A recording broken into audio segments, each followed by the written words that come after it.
Not bad, right? Oh, Not 67. bad, not bad. Okay, guys, welcome to the Three Marketer Show. Now, this is episode 67, as Manfred counted just now.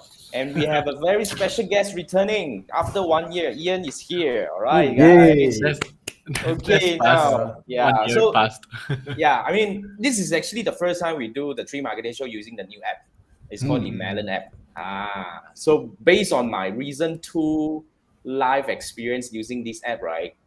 I'd say, well, certain aspects it is better than StreamYard. Certain aspects it loses out to StreamYard, but I would say it's about 90%. So the reason why I changed, just to make sure that you guys are actually, you guys are watching this, right? The reason why I changed is because Melon is currently running a lifetime deal on AppSumo.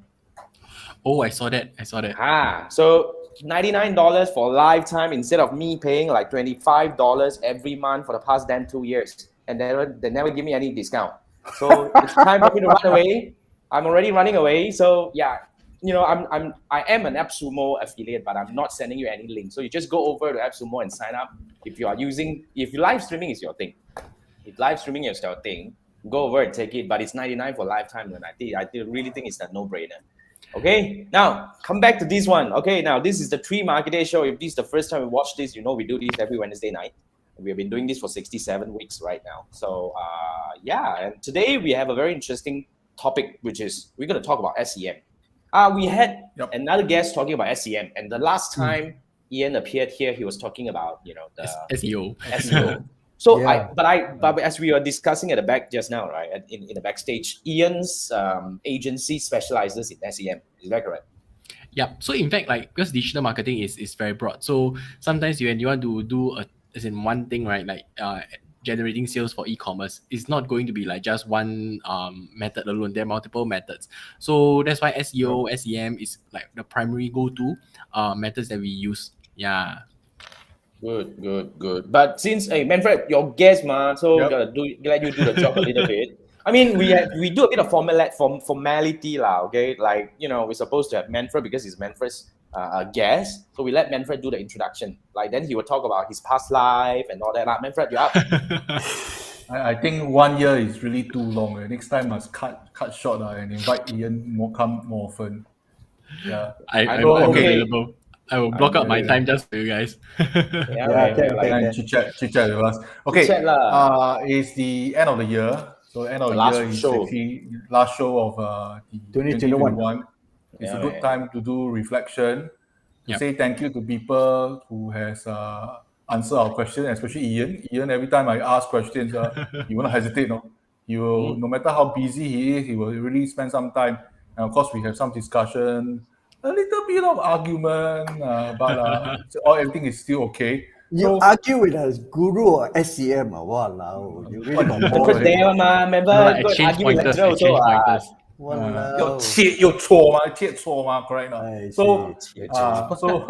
So I want to say thank you to him, and I cannot be selfish. I cannot keep Ian all to myself. So I decided to invite him to come back again, so we can ask him more questions. Right. So we actually have like this round. Manfred go crazy a bit lah. He actually gave me about 20 questions. Wow. So definitely we can't cover. I don't know lah. I lost count lah. Sometimes our friend get carried away, too excited, right? But welcome again. Welcome to the show again. Thanks for having me here, man. So how's things? It's been a year. Your last appearance was on the 9th of December. 9 December last year as well, is it? Oh, yes. Oh, time flies, man. Yeah, so 1 year fast forward. How's things? I think year end usually is much more quieter period because I run an agency, right? So clients most of the time are already on leave or they are clearing leave. So this is the best time for me to review what is in the agency have done in the past 12 months. Yeah. So in fact now I wouldn't say it's like free period for me, right? It's more towards like for me to review and enhance the things like processes, workflow and stuff like that. Yeah. So I would say it's very fruitful journey. Like definitely learned a lot, especially when now building a team. Then that's where it's a whole different ball game when you face campaigns data compared to facing a human. As in a lot more things to in a way to worry about, right? A lot more things to take care as well. Absolutely. So it's expansion now, right? Sorry? It's an expansion. I mean, you did better in 2021, I would say. Yeah, definitely. In our fight, it's definitely better in terms of in terms of our team size also grew as well. So I think for agency, right, we don't really don't manufacture any product, right? So in fact, man hours is what we manufacture. So as you grow in terms of team size, then that's where you can take in more clients as well. So I think that is part and parcel of our agency building as well. Yeah. True. Now, it's good to know that you're actually growing. It's a good thing. But by the way, we have Chiwai here. Nah, you see, this is how the chat looks like. Not bad, right? Oh, look cool, Not bad, man. right? I forgot to change the color lah, so it's in red. But you guys live with it, so yeah. So it's Jason okay. got to poison me already. Hey, $99 is no brainer to be frank. And okay, we're gonna look at AppSumo. Like Ian just now, you were saying that you want to actually transit kind of thing, right? You want to embrace on a journey to kind of like position yourself as an authority. Going live is one of the most important things. Correct. Yep. Yeah. No so doubt that's about that. what I did lah. I mean, last 1 year plus 2 years, I think we went live more than 200 to 300 lives altogether. So it's like almost the other day we have one live session, but you live until you don't know what to do lah. But that's the whole idea. Okay, now today we talk about SEM. Hey, but wait, man, Andrew, you wanted to say something? I say for Jason, this is bread and butter. Like, just wake up, turn on the camera, yak for an hour, and then check his bank account, and that's it. I hope lah, it's like that.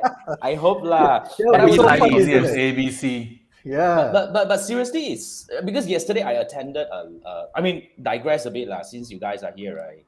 It's a nice discussion. Year-end discussion. Yeah, it's a year-end discussion. So we cheated you in to talk about SEM, but at the end of the day, we talk about something else. Also, you can't do anything, right? I mean, yesterday I was actually attending a webinar. In fact, this month I attended a lot of webinar to learn. Oh, okay. Just to learn from other people's processes and like what Ian was saying lah. I'm going to learn from other people, right? But I think one thing, because I actually attended a webinar from a YouTuber. So she created, she hit 1,000, 10,000, 100,000 subscribers in 3 months. Oh, shit. Yeah, 100,000 subscribers in 3 months. And basically, 2 years fast forward to today, she's actually running a 6-figure per month kind of revenue. Holy shit. And one man. So what is really important is a lot of people was looking at the front end numbers, but in fact, it's the processes at the back end that is really making you money. Like Andrew was saying just now about the lead gen, right? So that's really the thing. But just to kind of like tease you guys a little bit, that's what I'm gonna teach, right? My process, right? Yes. My process, right? Coming at the back end kind of thing. 2022. Watch out for it. Yeah, I mean, gotta poison you guys a bit, right? 2022 is gonna be very exciting, but today we talk about SEM, right? So, guys, as usual, any questions regarding SEM, you have a person that you can really ask, and you can get good questions coming from. Although Manfred say he go and chat lah, but then again, we don't know lah.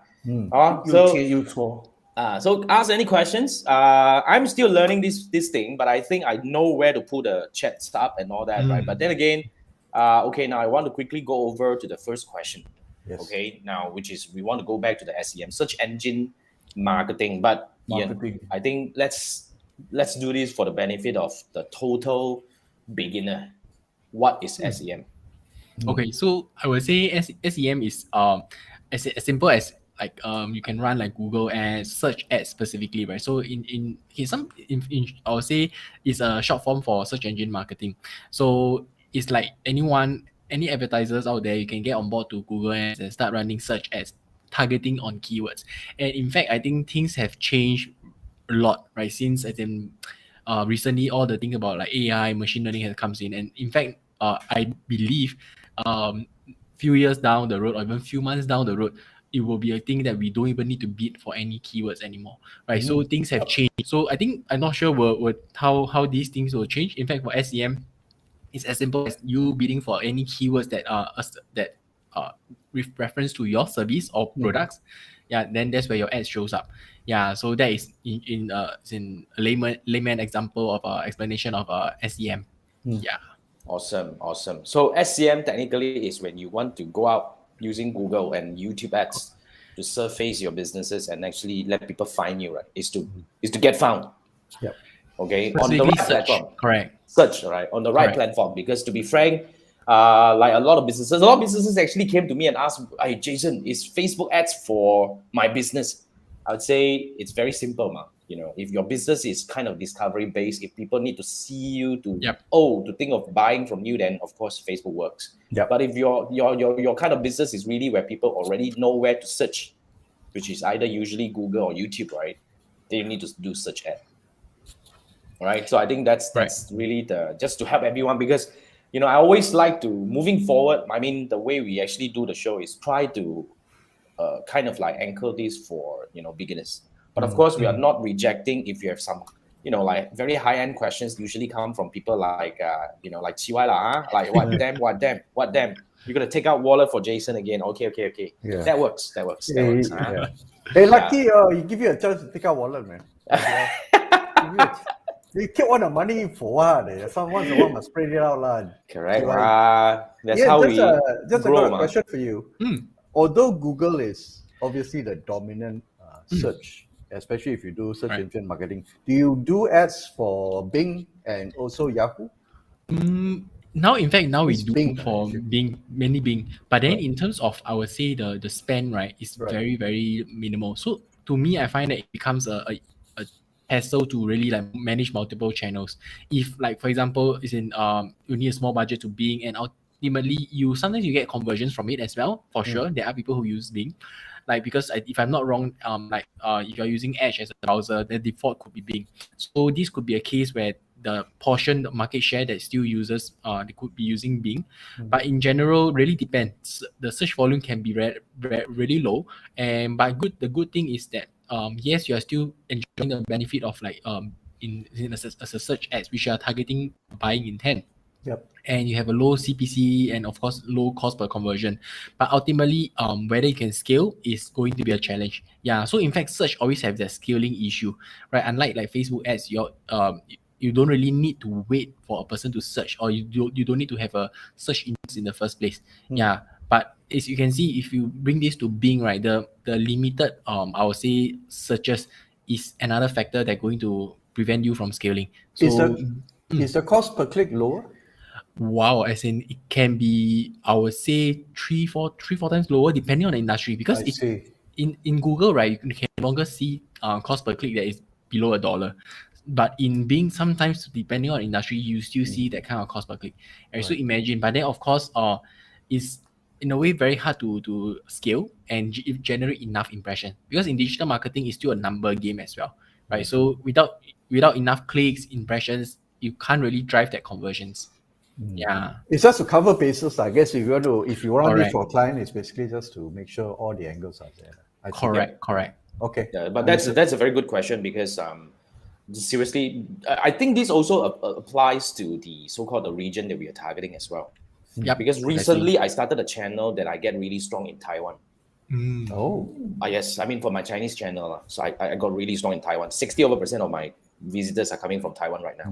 Interesting. So yeah, Yahoo, man, damn. Yeah, correct.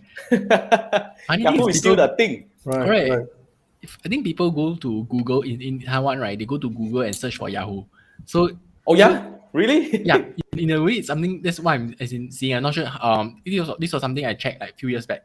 I'm not sure is it still the case, because if you go to Google Keyword Planner, right, you just use that to check Yahoo search volume is very high. So in fact, people go to Google to it's like a navigational tool for them, right? You search Yahoo, you search any website that you're looking for instead of the domain, right? So that is the case for Taiwan. Yeah, in a way. In Japan, it's kind of weird, because I ran an ad for a client of mine in Japan. Yahoo was considered popular among business people, and whereas Google is for consumer. So I was running a B2B search on Yahoo, but the interface is really crappy. It's like 99% in Japanese. Okay, you can get Manfred like macam Japanese. Right, Manfred.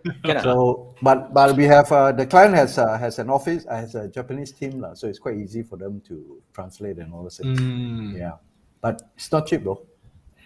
In fact, I think Google, right, is in the reason why agency embrace Google more is in, okay, one thing is of course the market share is huge, but another thing is also ease of running ads. You see, so right recently I'm trying to help clients in terms of running ads on Baidu and all this.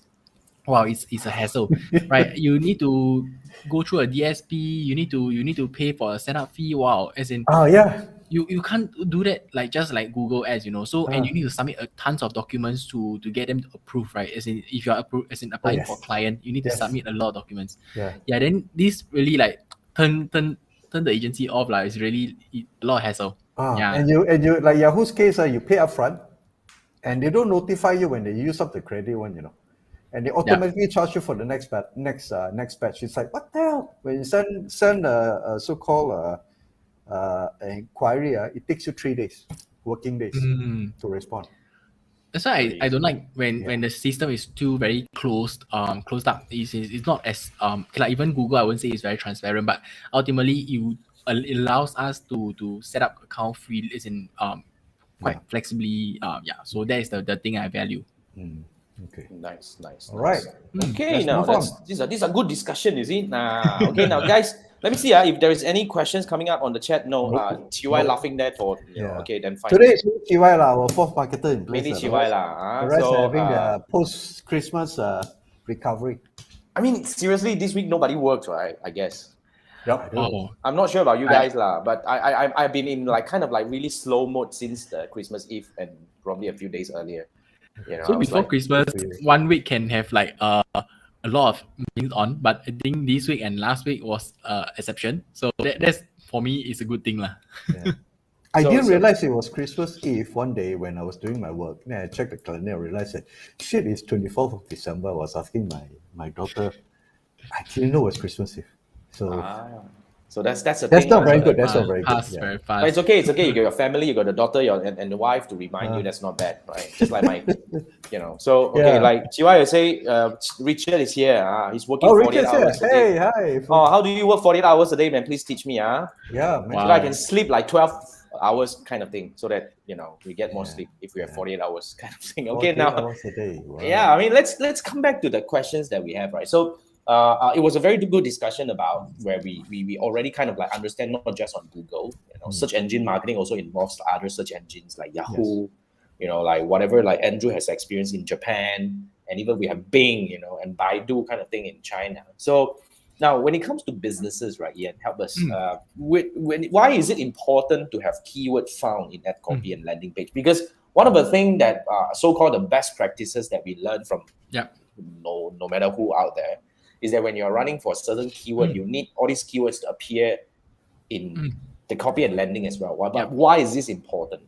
Okay, so I think in general, for example, when you search for a certain keyword, right? Okay, if you do a live search now, you see the ad copy. If the ad copy contains that particular phrase or search phrases, right, then it will be bold in a way. So I don't know whether Google do change the appearance, but in general, this have been the case. So in a way, this helps to capture attention, and most of the time, it helps with click-through rate.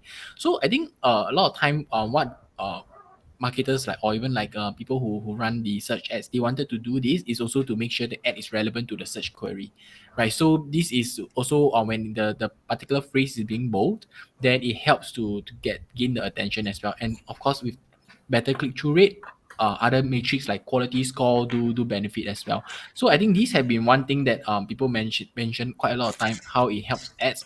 And also, but then I wouldn't say that you must purposely intentionally stuff the keywords in.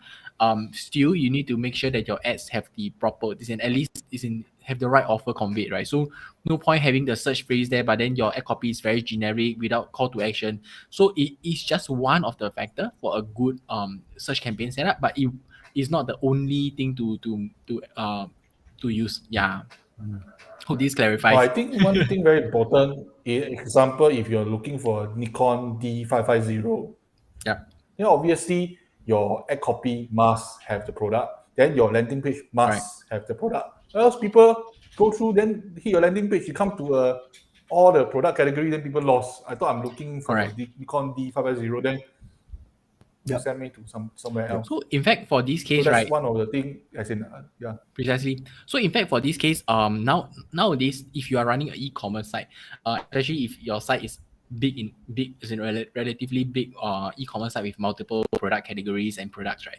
Then it will be quite a challenge to set up campaigns manually, like what we did for like smaller sites. So that is where e-commerce site typically they use this thing called dynamic search ads. They crawl through the site and then based on the site terms in the keywords on your pages, they would is in show for those keywords, and then your ad copies is based on the information they see on the website as well. So this in a way helps to ensure these particular things that in these particular best practices are this where you have keywords in the ad copy. Yeah, and because it will also be in the landing page because the keywords that you should be bidding for is also taken from the landing page itself. So that is where dynamic search ads comes in to help with this particular issue. Yeah. Very true. Very true. And now the AI is actually quite good though. It's quite accurate. Correct. So I think like I mentioned in just now also, right? In I think next few months or years, I think it will be a case where we don't even need to go and do keyword research, or actually keyword research is a very time consuming process. Yeah. So I think like next year June, upcoming June, right? You won't be able to in a way craft your ad copies like what we did in the past. So it will be moving towards responsive search ads. It's just like Facebook dynamic ads. So you put in multiple elements, they will just jumble up and mix and match for you. So responsive search ads is the next thing to go. So that's why now we are transiting clients to responsive search ads as well. So in future, maybe keywords you also cannot have a say. Yeah, it will be up to Google. And they may just force you to make sure that your content is in line because they will search based on your content. If it doesn't have that, then you can run the ads. Correct. So in a way, that is where you run the dynamic search ads. Then of course the next thing will be in the other one where you still have more control. You set up your own structure. It's in the keywords for now you can still decide. But then the ad copies you can in a way still retain as in what you have, like fixing the different headlines in different position by in responsive search ads now. But what Google want you to do is don't limit them too much, right? Let them do the magic. So that is the push I'm seeing now. Yeah. So in a way, can I sorry to interrupt. Sorry. Can we say that it's kind of like easier to do Google ads right now in a way? I would say it definitely save a lot of like man hours. Then that's why now our approach have been shifting, as in it's a good thing in a way because we don't really need to have a huge team of ad operations people to as in do the same thing now, because a lot of time the man hours can be lifted. Then that's where we want to shift our focus to like landing page, the creatives, the offer and all this, because these are what really move the needle. Because like $1-2 bid change, right? To me, it really doesn't change the whole thing. Yeah. So compared to like you changing something like a better offer or even like a just on the landing page optimization, right? It moved 1-2% of conversion rate. That really shift whole performance. Awesome. Yeah. Awesome. So I think human mind is still more suited for things like I think creative's work is still that's something AI cannot replace for what I see. So let AI does what it does lah. Correct. Let AI do what it does best lah. Okay, cool. Now that's a very good angle to look at, because moving forward, at least now we can actually see the agencies or the clients can have more time to craft the offer in a better way. Right. I think that's really, I totally agree with you. It's really that more creative than the manual work lah. Correct. Cool. I think that's a very good thing. Now that I wanted to bring over a question from Bob. What's up, Bob? Hey. Okay, now Bob has a question asking to Ian. He's asking, what are your thoughts on seasonal copy? For example, adding Christmas to the headline. Does it help? Oh, that's a good one. Yeah. Okay. So for seasonal copy, for me, it won't be intentionally trying to like, oh, Christmas is coming, you add seasonal copy for the sake of because of Christmas. Because for me, most of the time is where we will use something like this is where clients do have a promotion ongoing. Typically, it's e-commerce companies that will do this. So for example, like now, maybe New Year Eve coming, right? Or 1/1, the e-commerce event. Then that's where we will include information like this, or if it's like a Christmas promotion, then we'll include Cyber Monday. We'll include, so it's purely to use for promotions. But for B2B wise, to be honest, we rarely use seasonal copy unless there is a relevancy there where that particular event, right, matches the products that you are selling. So I would say adding is not really for things that enhance your maybe like campaign performance. Yes, maybe it do help with CTR if it's a promotion specifically. And typically, one thing I think for seasonal thing is that a lot of time, right, people like to target Christmas gift or Christmas related keywords, or like Mother's Day gift, right? For me, I don't really like to target all these because everybody will be fighting. Then and when we search for Mother's Day gift, right, it might not be your product might not be what people want to buy. So it will be a case where you have very, very low conversions, then you are paying a lot of high CPC for this kind of thing. So that's why if you are saying seasonal copy, you can do it for your usual campaign, evergreen campaign, and not something where I would recommend to create for maybe like on top of like seasonal keywords as well. Yeah. Awesome. Just to add to Bob's question, is there a minimum like period that for you to run the ads in order to bet in? Like can you run it for 3 days, 5 days, or you need to run this for 7 days for you to see some reasonable results? Okay, so I would say, because for search wise, right, to be honest, if you have like 3 days, sometimes your campaign or that particular seasonal ads that you created with the specific offer, right, might not get much impressions because it's very short period of time. So that is the one thing that you might want to consider, how long you want to run this campaign, or does the keyword that you are bidding on does it have enough like search volume as well? Yeah, because if not, you have the seasonal copy, but then in the end nobody really see that ad. Yeah, because the keyword in the first place is low search in terms of the volume. Understood. Yeah. Okay, cool. Now we're just testing the layout lah. Wait, guys, since we had this already. Because now then we cannot see like okay now then why my face I'm not a guest lah. No. So those who are talking, right, then you will be enlarged. Then I know where to look. But it's not automatic lah. It's not automatic. That's why that's the thing. I still have to play a bit. But okay, just wanted to show you guys, right? Since you had this, right? See, now we have a different kind of layout over here, but it blocks still in a way. Okay. Yeah. Anyway, let's come back. It's okay. We can have our guests have all the limelight. I know. That's why. Right. So yeah, because Manfred has been quiet now, so I moved Andrew out because it was Andrew's question. But thanks for the question, Bob. I think that's a very good one, and thank you, Ian, for very in-depth sharing in terms of whatever strategies that might take place, right? In this case, now then we have the next question coming from Chiwai. This one long we can actually hide ourselves that we will not be seen anyway. So, so how would you keep ensuring keyword consistency for the landing page, for the keyword we're targeting, like the article keep repeating and repeating? That's okay. I don't understand. Yeah, I don't know. Ian, do you catch it? If not, then we will bring it down. Then CY. Yeah, what you mean by the article keep repeating and repeating? Meaning that probably you keep repeating the bloody keyword inside the article. Okay. So I think, like I mentioned, for me, I don't, even for as in SEO, right, I don't like to deliberately stuff keywords, or even for ads wise, I don't deliberately do certain things. I prefer, when you write the copy, right, still write it in a way where you want to convey the right offer to who is the audience that you're targeting. So I think don't or I would say like focus on this particular keyword inside the landing page. Yes, as long as naturally you write the content, keywords for sure will be sprinkled around the landing page as well. Yeah, so but of course there's another way. I'm not sure if this answered the question. So for some of the landing page builder tools, right, some of the tools that we use like Unbounce and all these, there is a way where you can do dynamic keyword insertion into the landing page. So this is one way you can dynamically have the keyword, or deliberately have the keyword in the headline, for example. So for example, like okay, I have one client based in US. So for them, right, they are targeting students who wish to enroll, as in maybe they're searching for like Harvard University admission, for example. So when they go into the landing page, it will be saying that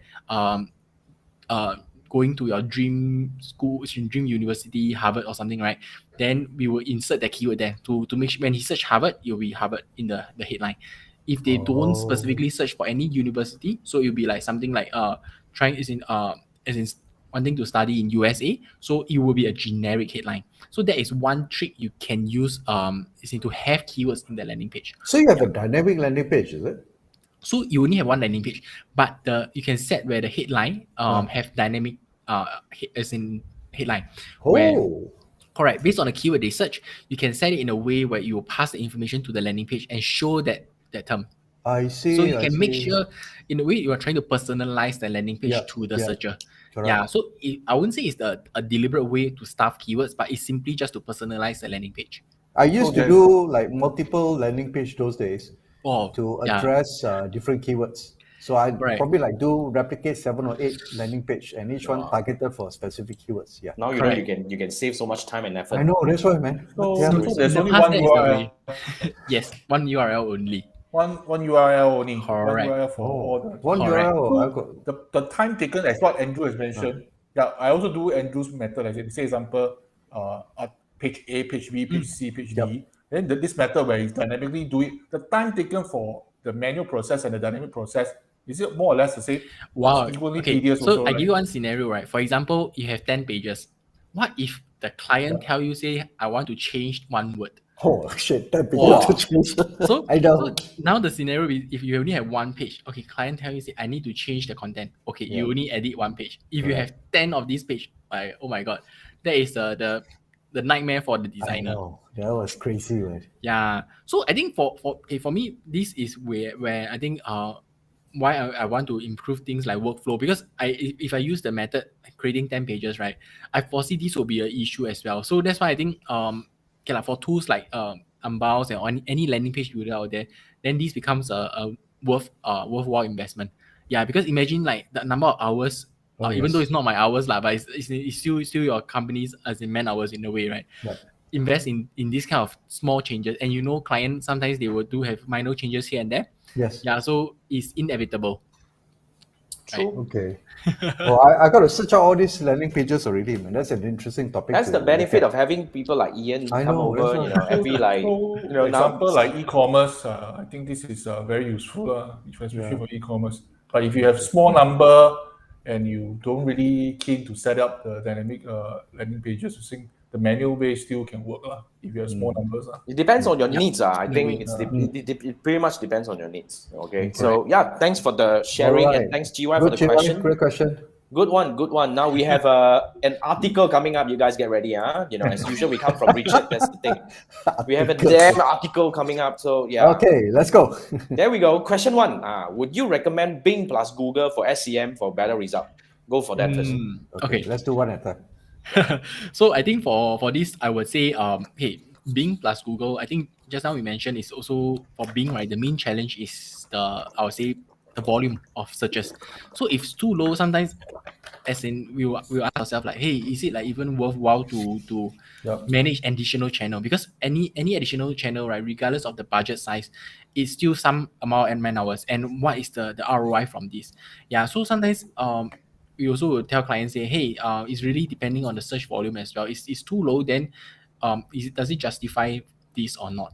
Yeah. So of course, if it's a e-commerce company, then it will be easier for us to measure the ROI based on things like the ROAS, whether it's worthwhile to continue, right? So because for one client, it's worthwhile to continue because even though the volume is not high, it's literally like free money in a way, because you put in the ROAS, if I recall correctly, is around 10x kind of thing, where you put in $1, you get $10 back. So the volume is not high to really move the needle, but it's literally like free money. But for agency wise, it's something that additional channel to manage. Yeah. So it depends, because certain industry, B2B, I don't know whether if the search volume is high or not. You always might want to do a check.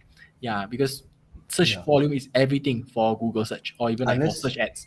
Unless you're a global market, because Bing's market share as of 2021 is 7%, Yahoo is 3%, and the balance is with Google. So you have to, like I think Jason mentioned correctly, you have to look at the industry that you're in, research whether Bing's actually covers the market. If it doesn't, by all means, you should spend money. Otherwise, yeah. But sometimes I think Google the cost per click getting too high. Then you also need to revisit to see like, is it still worthwhile to continue? Because the cost per lead is like maybe 500 for one lead. Then is it still worthwhile to pursue that channel or not? Yeah. So that's where we, as an agency, we need to give like a genuine advice on this. Correct. Yeah. Yeah. That's cool.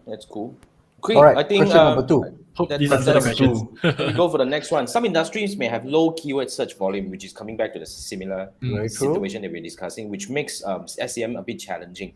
Advice to manage things like this. This is a good one. Wow, this one, as in I faced this quite a number of times. In recently is there's this particular industry, right? It's a telco kind of thing. So they are targeting like an IoT solution. So I think IoT is very very broadly searched, but then it will be searched in a way just like people search for digital transformation. There isn't a specific buying intent into it. So that is where you need to really do a lot of keyword research and really this really needs some discussion with client, right? To get some ideas from their sales team, like what kind of things, right? Do you think that your customer will search, and what does the industry call this product? Then from there you need to check, is there any validate the search volume. So it takes some time to really figure this out. And that's where a lot of communication with the clients is required. But of course, certain industry the search volume is really really low. Then that's where you it could be a sign that okay. Usually I won't jump to conclusion saying that hey, search is not for them, but it will be something that either it's really not suitable, or it could be there is still some research to be done to really find the right keyword. Some are more research intent as opposed to buying intent. Correct. So like for this case, if you just target like a lot of people naturally think that hey, IoT, right? Then we just target IoT keyword. But a lot of time people are searching like what is IoT, right? This doesn't have buying intent. So then we change it to where people are finding things like maybe smart building management system, because IoT comes into that. So this is where you might want to tackle this in another angle. Whether you might want to tackle on like the product applications to find that right ideas. Alternatively, you kind of spend some money to run it and then narrow down by doing the search term exclusion. Correct. So I like to, like this case, I would like to, usually for me when I run campaigns, right, always will have a broad match as a prospecting keywords, right? So just like Facebook, you have prospecting campaign. For Google search, is a broad match keyword to do the prospecting. Because if you just purely use exact or phrase match, right, you can't, when you do whatever keyword research you do, you can't fully get the entire list of searches in the world or in the market. So you still have to use broad match to help you to match those. Okay. Nice. Wow. Right. I mean, just to add something. So, say example, some of those drinks for dementia patients. So if your target audience is your spouse, but the spouse maybe is 70, 80 years old, they're not digitally savvy. So you can't really attack that kind of target audience via search. So because they are not digitally savvy, then they don't search. You have to go other routes. So can't be helped. But the kids will be searching for the parents, right? That's a different audience. The kids are. Kids so your copy and all those things should be addressed. I think the same thing as in marketing, which Teacher mentioned. End of the day, search, Facebook, and all those things are tools. You still go back to the customer journey and who's the audience and persona must be process. Where they spend their time. You must be very clear. Correct. So your messaging, since the children will be searching, the message will more for children. Yes. So your landing page, copy, everything has to address for the spouse. Yep. All right. Cool. No. Wow. That's kind of cool, right? Thanks for participating and thanks for the questions, Richard. Thanks for the question. These are all good questions. That's why this. We have Richard, we have CY, we have Bob participating on YouTube right now, which is you guys are making the show very very fun to be with, right? Thank you so much for joining. Now I want to bring up the next one coming also from CY.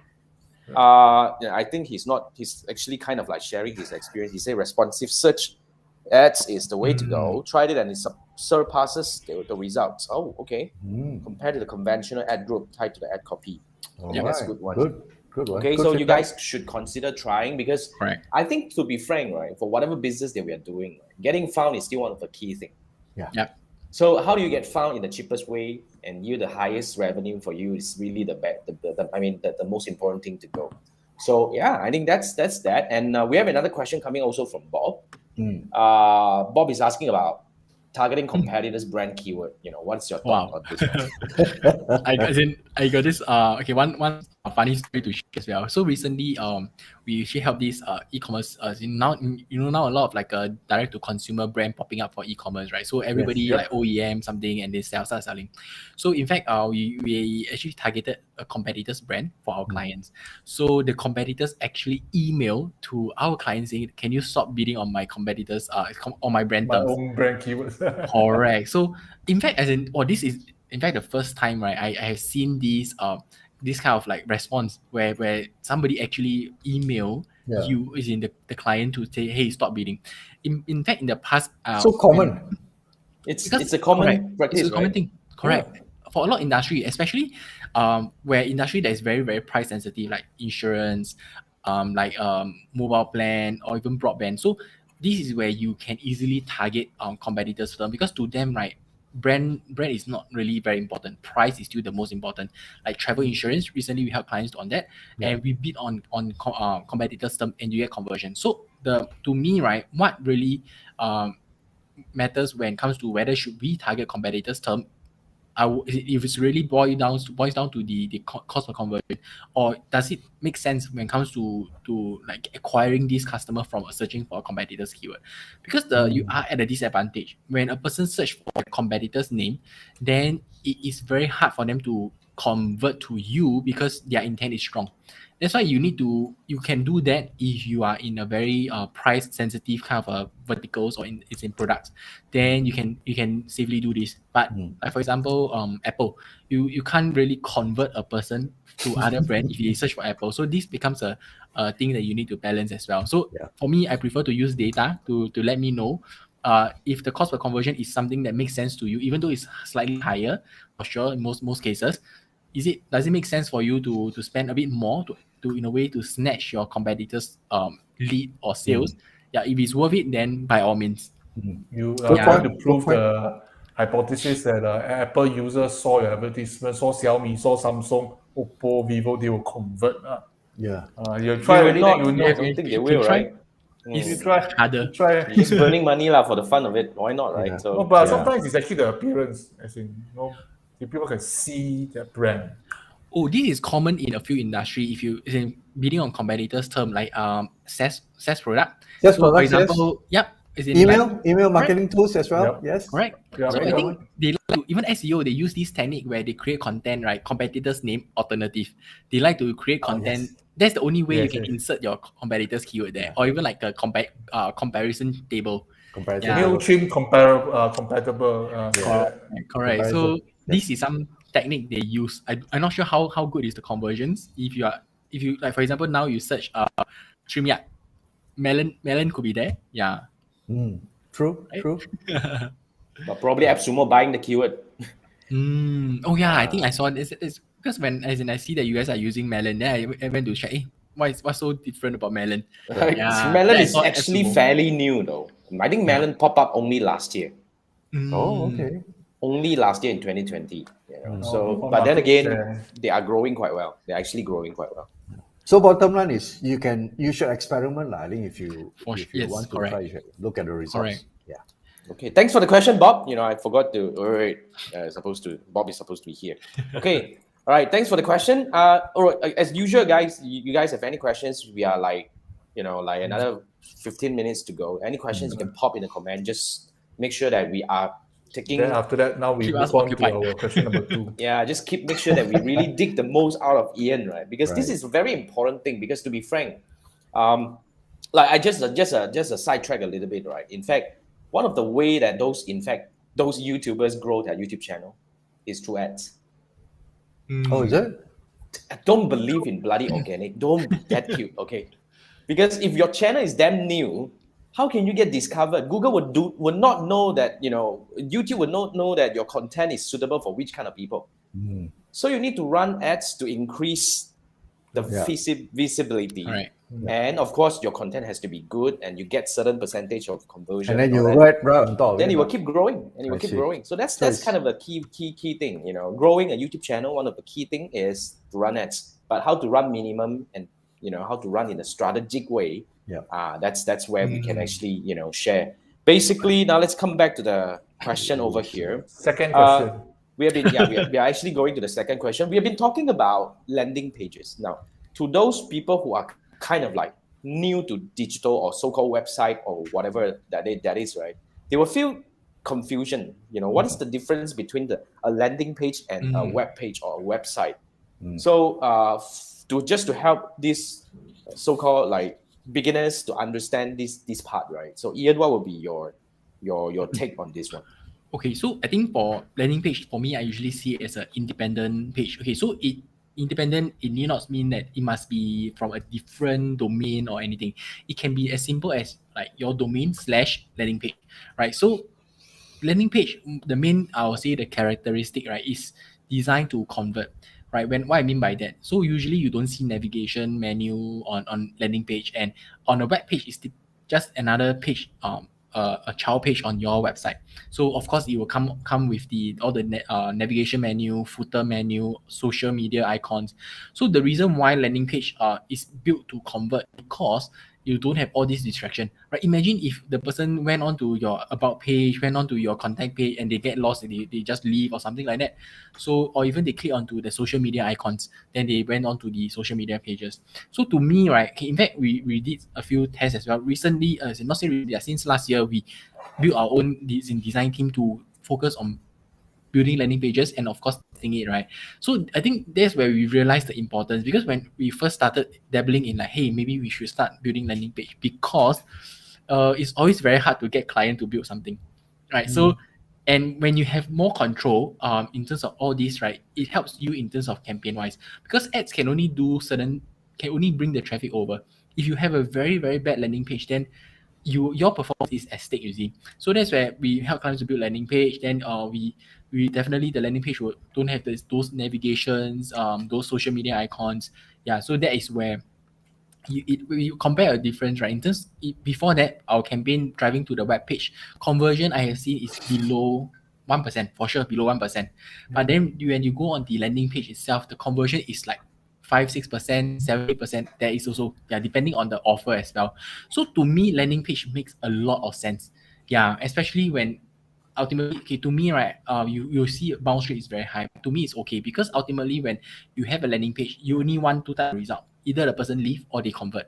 So I don't need them to go into page A, B, C, D to view more or something like that. Yeah, so that's where the power of the how good your copy on the landing page would in a way convince the person to act on it.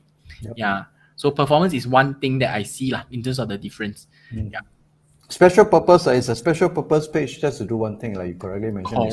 Correct. Yes. Yeah. Correct. Yeah. I think that's a very important way to understand it. Basically, you have your website, but your landing page is part of the website. It's just that it's designed to help you increase conversion, to block out all these distractions. That's a very good explanation. Thank you for that. Mine is a long-winded explanation. No, it's good. It's all good. It's where we learn, right? And we have Carl here. What's up, Carl? Hey. One of our guests. I can see Carl is growing like crazy, man. Yes. Carl is growing like crazy, man. Congratulations, Carl is having a crazy good 2021. We should get him back awesome. to have a chat again next year. Yeah, man. One day we should, right? But Chiwai has a question over here. Chiwai asked, would you think it's feasible to increase the max bid limit manually in order to win in terms of impression share and to appear top of the pages versus your competitors? Because despite you doing so, like not much difference. Just let it automatic and hope for the best. What's your take? Okay, so in fact, for my end, right, internal, as in our internal workflow is where initially we always start off with like a manual bid, or sometimes we call enhanced CPC lah, in a way. Yep. So we will use manual bid for initial phase, where once conversion starts coming in, we definitely want to transit clients to maximize conversions. If there's a budget limitations, if without, then we always can go to target CPA and all this, because sometimes clients do have like a specific KPI in mind, right? Oh, I need to have like $17 cost per acquisition. So those we will always try to switch to that, because we don't want to really use manual bidding, because ultimately what is the right bid to put it, right? So of course the downside is you can't control. The moment you set auto bidding, whatever bids you set on the keyword level or ad group level will be override, right? So then that is where in some cases where maybe Google think that, hey, that particular search might not convert, then they will not bid so high or something. So to me, I think that is okay. So usually for me, if the client has specific requirements, say, hey, I want to be first, I want to outrank my competitors, then I might even do a case where I use the auto bidding strategy, target impression share or something, or target top page bid, something like that. Yep. I can't remember what is the exact one. So in fact, in the past, I used these because my clients specifically say, hey, I want to be higher than my competitors. So that's where you can set that, use auto bid to help you with that particular goal. But most of the time, I will just leave it to smart bidding to automate that part. Yeah. But you got to be careful of the budget, because it can easily go crazy with this when you give them too much rain, isn't it? I think it will still, because I think, okay, for me, I usually don't set a specific cap to it, because I would say the CPC won't jump like sky high just within a short time frame. Because ultimately Google use something like a second price auction, something like that. So that's where for example, the highest bid is, as in the next highest bid is $11. You only pay $11.01 to outrank him.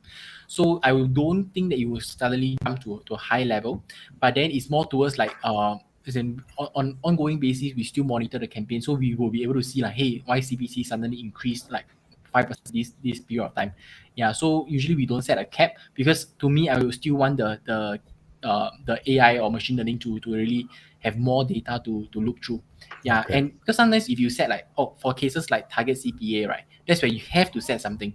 Then if you set some too low of a CPA, then in the end your ads might even stop serving as well, because it's not achievable, and in the way the system will just stop serving. Yeah. So that's still in a way, like, I think your suggestion is, if it's, unless you really need to control, else let the AI do its job. Correct. It's kind of like coming back to the same thing. Correct. But I think GUI wanted to in a way like set up the campaign to outrank, right? Then of course you can either because if you every time you want to manually increase the bid, then what if the person tried to outrank you?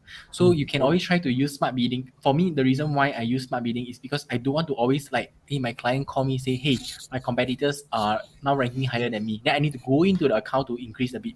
So why not I use smart bidding to automate, where anytime this particular person as in you try to get the top page ranking, I can't remember the name. Yeah, so the main goal is to automate that part, so you always outrank the competitors. Yeah, so I like the the client stop calling us just to increase bid. I like the mindset. I like the mindset. I think that's really something that makes, it's about going back to the process, which is like you want to reduce the amount of time and effort Precisely. that you need to actually commit in managing a client. That's how you grow an agency. That's a very good one. Right. That's a very good one. That's We a have a golden good nugget question. for you, man. GY. Yeah, man. We have a question from Carl. Okay, now Carl is asking about low volume, low keyword volume industry, low volume keyword, low keyword volume industry. Okay. Right. On Google Shopping ad, that's a very interesting scenario. What's your take? Okay, so I think for shopping ads is something like keywords you can't have much control. Also, that's where you need to look into the product feed that you upload, the product title, the description, all these plays a significant role. So for me, I like to come up with naming conventions for product title especially. So for example, if you are selling things like maybe apparels, then important information you need to have is of course the product name. Then if there's a brand, you make sure you include the brand.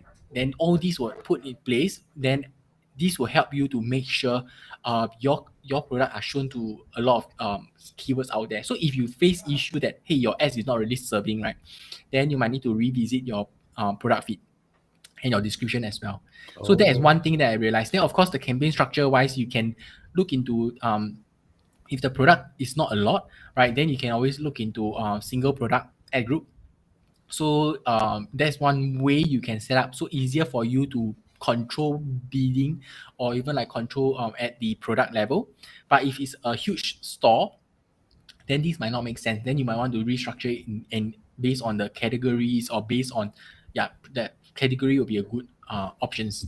Good one. Good point. Awesome. Thanks for the very good input. Like Chiwa was saying, right? Damn good input from Ian. Thank you, Ian. Thanks. No problem. Thanks a lot. And Thanks. Chiwa was saying your client is okay. Chiwa is saying, the client. That's how clients do things, right? Because that's how they kind of like keep a pulse on their campaign to see whether they are doing. Hey, where's Manfred? Manfred connection loss. Manfred connection loss. But not bad, so far. You see, this the whole thing is quite stable. Actually, not bad. The lifetime deal is worth it. Totally worth it. You guys can consider, especially those who actually uses live as your tool. Because sorry, you're saying? Nothing much. I forgot. Anyway, you're saying. Okay, so sorry. So because recently there's cases where software offering lifetime deal, right? They suddenly come back and say, hey, we cannot support lifetime deal anymore. They need to start converting them to subscription based. Oh, is it? Yeah, some like, because in WordPress, we build website on WordPress, right? Some plugins they offer as lifetime deal, but now they are coming saying that maybe it got acquired. Then the new owner come and say that, hey, we try to support these, but then it's costly. Then we need to we encourage you to support us by going to subscription based. And but they cannot dishonor the deal, right? Some they dishonor, in fact. They just say, hey, we cannot support anymore. You need to go, or if then you need to cancel or something. But of course, they will try to give some form of discount to the subscription. Right. Yeah. At least that lah. Unless they can try to convince you in like other means to. In fact, previously I got a lifetime deal from AppSumo for one SEO tool as well. But I now become a paying subscriber because I need to. It's an agency grow. Then you need to use more feature. That is a good way for them to convert. Yeah, but not like forcing down the throat in a way to get you to pay. That's not good. Not good. Oh, sorry, digress a bit. Doesn't matter. I think this is really like about the chatting because I don't think while we are here, right? Let me see if there's any more questions coming in. Like Manfred is not here. He's trying to get connected, so okay. Now I think this is a very good question. Is there any way to get in touch with Ian? Ian, what's your link? Okay. I forgot to get the link from you. So go over to LinkedIn. Yep. Search for Ian Ong. Yep. And that face, Yes. Let me do and with that face, So that's the right Ian. Hopefully there isn't a lot of Ian Ong lah. I don't think there are a lot of Ian Ong lah. So like I could find you, So that's how we, get connected. But thanks for that, Chiwai. So go over and look for. I think moving forward, all these will be a lot easier if we can actually. Manfred is back. Okay, what's up? Where have you been, man? You went to Mars for a bit. No, Elon Musk asked me want to go Mars. No, 2050. Okay. So that's how it works lah. Enjoy He rejected the invitation. Jason, I just sent you the link to Ian's on WhatsApp. Oh, okay. Let's see. Okay. So right, I think that's pretty much. We're wrapping up already, but in a way. Yeah. But then again, if you guys still have more questions, I can actually give you a final kind of like one round to actually pull the questions. But while we are doing that, while we are waiting for that, I'm going to put in the so-called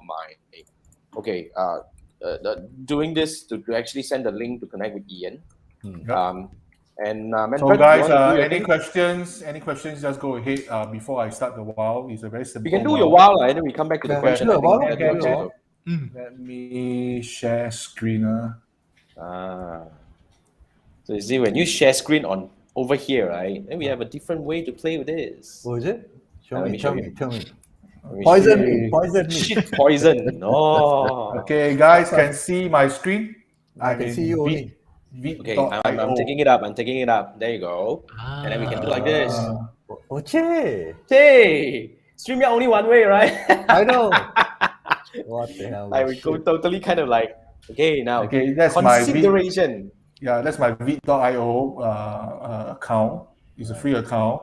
So I have this desire to put subtitles into videos. So maybe I show you this one. Is the one for my LinkedIn cover story.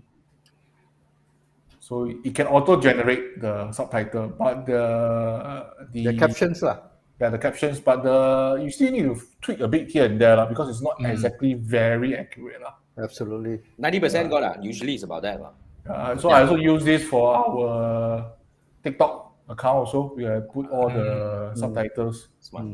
So if you got time, you want to play with it, go ahead. You see, I can edit video here. It takes a bit of time to load, but it's free, so don't ask for too much. There's a vid.io watermark on the top left.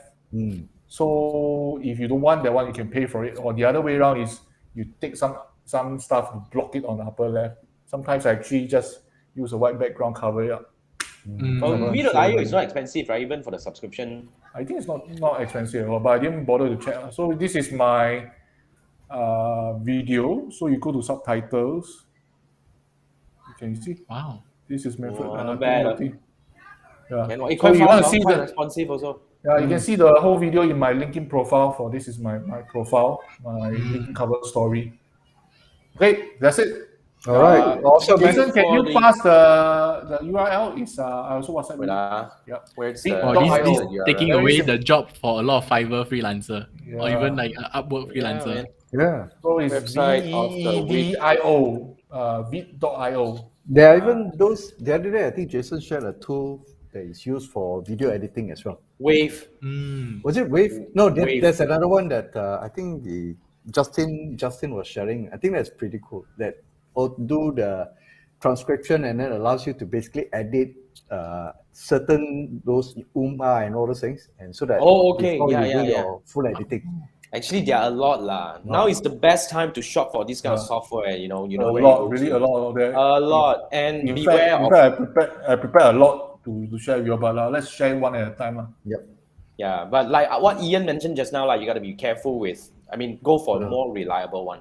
Yes. Because I also realize there are more and more kind of like products popping up. You want to check whether they have been around for a while. You know, like you also have worry that the roadmap is very weak, right? So you pay after that, you don't have much feature after that or something like that. Especially those coming from stuff like JVZoo or ClickBank, right? A lot of these tools. Yeah. So those you have to be a bit more careful. That's very true. That's very true. But seriously, go over. I think AppSumo has got a lot of good deals over there. Whatever that works for you, right? Just grab it. 60 days, no brainer. In fact, I bought a few and returned a few.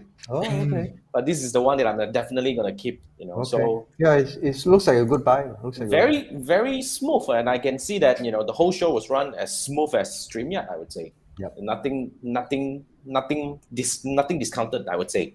So it's a very good experience. Okay. Now, right. So that's the last episode of the Tree Marketing Show of 2021. Yes. Definitely. And all of us here would like to wish you and the best. I mean, let's make 2022 the best year of our lives. So things will get better for sure. Definitely. So all the best for 2022. It's going to be awesome, and Happy New Year, everyone. So this is what we do on every Wednesday night. We will continue doing it. Next week is who? We'll see you next year. Yeah, next year we have an expert in Google Analytics. So we will see you at the same time on Wednesday at 10 p.m. And Ian, remember, you only answer 2 or 3 questions, so you have to come back 10 plus questions. We have to come back the third round or something like that. I think this chit-chat session definitely yes already. Okay. Yes. So that's it. That's where we actually kind of like what Chua is saying. Thank you for 2021. Okay, now thank you so much for everyone who participated in the entire journey, and really look forward to serve you and have more fun with learn from more experts. In 2022. Yes. So with that, all right, let's wrap this episode.